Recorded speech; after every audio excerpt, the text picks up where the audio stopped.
வணக்கம், நான் உங்கள் ஜெயா. இன்றைக்கி நம்ம இந்த வீடியோவில் W.H. ஆர்டன் எழுதின த அன்னோன் சிட்டிசன் இந்த போமுடைய சமரியை பார்க்கலாம் வாங்க. W.H. ஆர்டன் ஒரு பிரிட்டிஷ் போயட். அவர் அமெரிக்காவுக்கு 1939 வந்தார். வந்த சிறிது காலத்திலேயே இந்த போமை அவர் எழுதியிருக்காரு. இது ஒருத்தர் இறந்துட்ட அப்புறம் அந்த இறந்தவருக்கு எழுதிடக்கூடிய ஒரு எலிஜி. ஆனால் இதை அவர் சட்டாயர் மாதிரியாக தான் எழுதியிருக்காரு. ஏன்னா இப்போ இறந்து போகிறவரோட பேர்லாம் நமக்கு தெரியாது. அவர் இப்போ தான் இறந்துருக்காரு. ஆனால் அவர் எப்படிப்பட்ட வாழ்க்கை வாழ்ந்தாருன்னா, ஒரு சமுதாயம் எப்படி ஒருத்தன் வாழணும், உன்னுடைய கவர்மெண்ட் நீ எப்படி வாழணும் அப்படின்னு எதிர்பார்க்குதோ அந்த மாதிரியான ஒரு வாழ்க்கையை வாழ்ந்திருக்காரு. அவர் எந்த விஷயத்துக்கும் கேள்வி கேட்டதில்லை, இல்லை எதிர்த்து போய் செஞ்சதும் இல்லை. சமுதாயம் என்ன சொல்லுதோ அதுக்கு ஒத்துழைச்சிருக்காரு. ஒரு லைஃப்னால் அது எப்படி இருக்கணும், உன் வாழ்க்கையில் உனக்கு தேவையானதெல்லாம் என்ன, அதுவும் இப்போ இருக்கக்கூடிய அந்த மாடர்ன் ஸ்டாண்டர்டில் உனக்கு என்னெல்லாம் தேவை அப்படின்னு நம்ம சொல்கிறோமோ அந்த மாதிரிலாம் தான் வாழணும் அப்படின்னு சொல்லும் போது கவிஞர் என்ன சொல்கிறாருன்னா, ஒருவேளை மக்கள், ஏன்னா ஒரு தனிப்பட்ட மக்களுக்கும் ஒரு தேவைகள் இருக்கும், ஒவ்வொரு ஆசை இருக்கும், ஒரு விருப்பம் இருக்கும். ஆனால் எல்லாருக்குமே இதுதான் இருக்கும் அப்படின்னு ஒரு சமுதாயம் வச்சிருக்கிற சில கோட்பாடுகள் உட்பட்டு தான் ஒருத்தர் வாழணும் அப்படின்னு இருந்தால், அப்போ தனிப்பட்ட வாழ்க்கையில் தனிப்பட்ட நபரோட விருப்பு வெறுப்புக்கு முக்கியத்துவமே இல்லையான்ட்டு தான் கேட்டிருக்காரு. ஏன்னா சமுதாயம் என்ன சொல்லுது, உனக்கு ஒரு நல்ல வேலை இருக்கணும், உனக்கு பசங்கன்னு இருக்கணும், அதுவும் இத்தனை பசங்கன்னு இருக்கணும், உனக்கு ஒரு நல்ல கார் இருக்கணும், எனது அமெரிக்கான்றது ஞாபகம் வச்சுங்க, அந்த மாதிரி சில விஷயங்கள்லாம் வச்சுருக்கு. இதெல்லாம் இருந்தால் அந்த மனுஷன் சந்தோஷமாக இருக்கான் அப்படின்றது தான் எல்லாருடைய ஒரு கணக்கீடு. இப்போ ஒருத்தவங்களை பார்க்குறவங்க நல்ல வீடு, ஒரு கல்யாணம், குழந்தைங்க அப்படிலாம் இருக்கும்போது மகிழ்ச்சியாக இருக்கான்றதை நம்ம சொல்லுவோம். இப்படி தான் சமுதாயத்தோட கண்ணோட்டம் இருக்குது.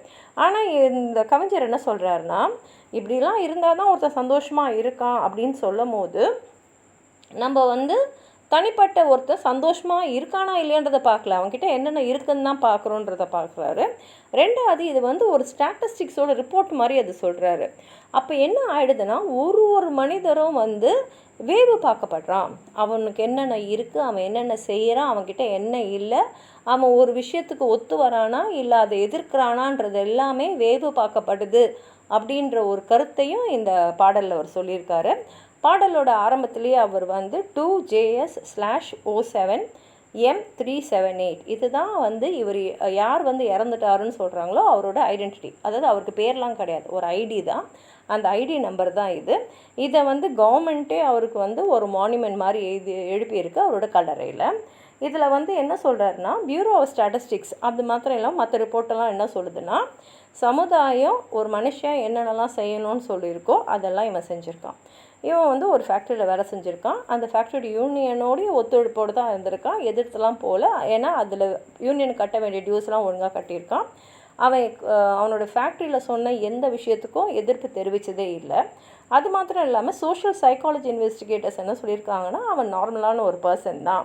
ஏன்னா அவன் யாரோடலாம் பழகினானோ எல்லாருக்குமே அவனை நல்லா தெரிஞ்சிருக்கு. அவன் நார்மலாக தான் இருக்கான். அப்பப்போ ஃப்ரெண்ட்ஸை மீட் பண்ணுவான், அவங்களோட ஒரு ட்ரிங்க் வச்சுப்பான், டெய்லி நியூஸ் பேப்பர் வாங்குகிறான். அதே மாதிரி நியூஸ் பேப்பரில் இருக்கிற அட்வர்டைஸ்மெண்ட்ஸ்க்கெலாம் நார்மலாக ஒரு பர்சன் எப்படி ரியாக்ட் பண்ணணுன்றது அந்த ப்ரெஸ் எதிர்பார்க்குதோ அதே மாதிரி ரியாக்ட் பண்ணியிருக்கான். இன்சூரன்ஸ் எடுத்திருக்கான். அவன் ஹெல்த் கார்டு பார்க்கும்போது ஒரே ஒரு வாட்டி தான் அவன் வாழ்நாளில் ஹாஸ்பிட்டல் போயிருக்கான்.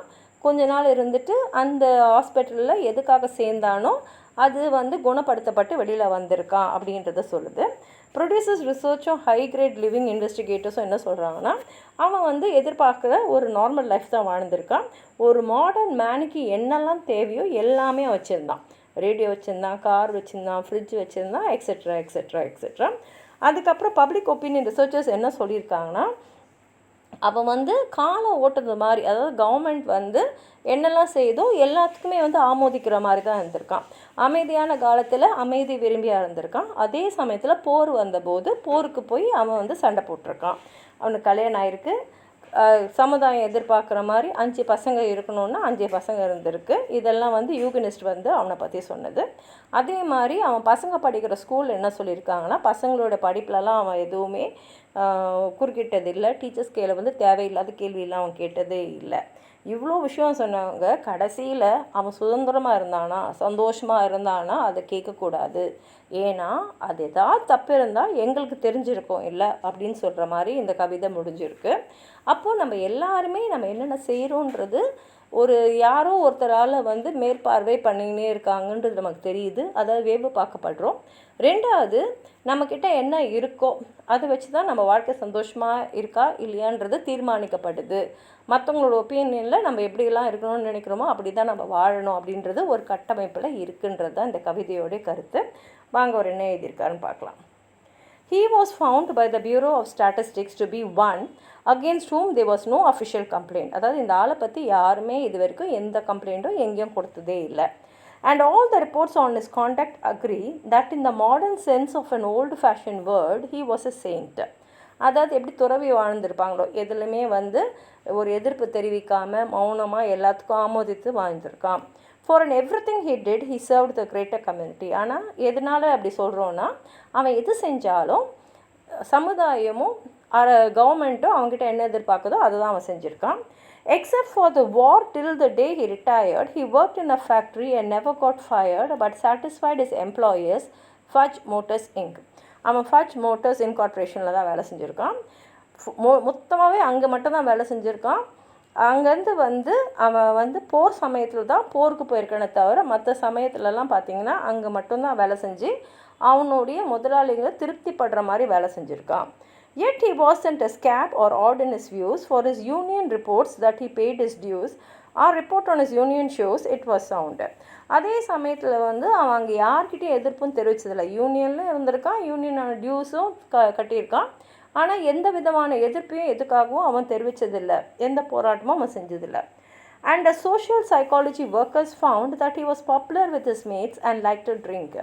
அதே மாதிரி சொசைட்டியோடு எப்படி பழகினா, அவனோட மனநிலை எப்படி இருந்ததுன்னு பார்த்தா, அவனோட ஃப்ரெண்டு குரூப்பில் அவன் பாப்புலராக இருந்திருக்கான். அவங்களோட போய் அப்பப்போ கொஞ்சம் ட்ரிங்க்ஸும் எடுத்திருக்கான். The press are convinced that he brought a paper every day and that his reactions to advertisements were normal in every way. அதே மாதிரி ப்ரெஸ் பார்த்திங்கன்னா அவன் ஒரு டெய்லி நியூஸ் பேப்பர் சப்ஸ்கிரைப் பண்ணியிருக்கான். அதில் வர அட்வர்டைஸ்மெண்ட்லாம் நார்மலாக எப்படி எல்லோரும் ரியாக்ட் பண்ணணும்னு ப்ரெஸ் எதிர்பார்க்குதோ அதே மாதிரி தான் அவன் ரியாக்ட் பண்ணியிருக்கான். Policies taken out in his name prove that he was fully insured. நல்ல இன்சூரன்ஸ்லாம் எடுத்திருக்கான். And his health card shows he was once in hospital but left it cured. அதே மாதிரி அவனுடைய ஹெல்த் கார்டு பார்த்தீங்கன்னா ஒரு வாட்டி ஹாஸ்பிட்டலில் இருந்திருக்கான், குணமாகி வீட்டுக்கு வந்துட்டுருக்கான். Both producers, research and high-grade living declare he was fully sensible to the advantages of the installment plan and had everything necessary to modern man. A phonography, a radio, a car and a fridge. அதே மாதிரி அவனுடைய வாழ்க்கை தரம் எப்படி இருக்குன்னு ஆராய்ஞ்சு பார்த்தோன்னா அந்த ரிப்போர்ட் என்ன சொல்லுதுன்னா, இன்ஸ்டால்மெண்ட் பிளானை பற்றி நல்லா தெரிஞ்சிருக்கான். அதனால் ஒரு மாடர்ன் லிவிங் எப்படி இருக்கணுமோ அதுக்கேற்ற மாதிரி எல்லாத்தையுமே வாங்கி வச்சுருக்கான். ஃபோனோகிராஃபி, ரேடியோ, கார், ஃப்ரிட்ஜ் எல்லாமே அவன்கிட்ட இருந்தது. Our researchers into public opinion are content that he held the proper opinions for the time of year. When there was peace, he was for peace. When there was war, he went. அதே மாதிரி public opinion பற்றி அவன் என்ன வச்சுருந்தான்னா, அந்தந்த நேரத்துக்கு ஏற்ற மாதிரி கரெக்டாக இருந்தான். அமைதி நிலவும் போது அமைதி விரும்பியாக இருந்தான். போர் வந்த போது போரில் போய் நாட்டுக்காக அவன் போரிட்டான். He was married and added 5 children to the population, which our Yugist says was the right number for a parent of his generation. அவனுக்கு திருமணமாக இருந்தது, சமுதாயம் எதிர்பார்க்குற மாதிரி அவனுக்கு 5 கொஞ்சம் குழந்தைங்களும் இருந்தாங்க. And our teachers report that he never interfered with their education. அதே மாதிரி அவன் பசங்க படித்த பள்ளியோடைய ஆசிரியர்கள் கேட்டால் பசங்களோட படிப்பில் அவன் குறுக்கிட்டதே இல்லை, நாங்கள் தான் படிப்பை மொத்தம் பார்த்துக்கிட்டோன்றாங்க. Was he free? Was he happy? The question is absurd. ஆனால் அவன் சுதந்திரமாக இருந்தானா, அவன் சந்தோஷமாக இருந்தான்ற கேள்வி அபத்தமாக இருக்குது. Had anything been wrong, we should certainly have heard. ஏன்னா ஏதாவது தப்பாக இருந்தால் அதையும் நாங்கள் எங்கள் கவனத்துக்கு வந்திருக்கோம் அப்படின்னு சொல்லி இந்த கவிதை முடிஞ்சிருக்கு. ரொம்ப அருமையான கவிதை. உங்களுக்கு ஏதாவது சொல்லணும்னு நினச்சிங்கன்னா கீழே இருக்கிற கமெண்ட் பாக்ஸில் எழுதுங்க. இந்த வீடியோ லைக் பண்ணுங்கள், உங்கள் ஃப்ரெண்ட்ஸோடு ஷேர் பண்ணுங்கள். சப்ஸ்கிரைப் பண்ணாதவங்களாம் ப்ளீஸ் சப்ஸ்கிரைப் பண்ணுங்கள். நன்றி.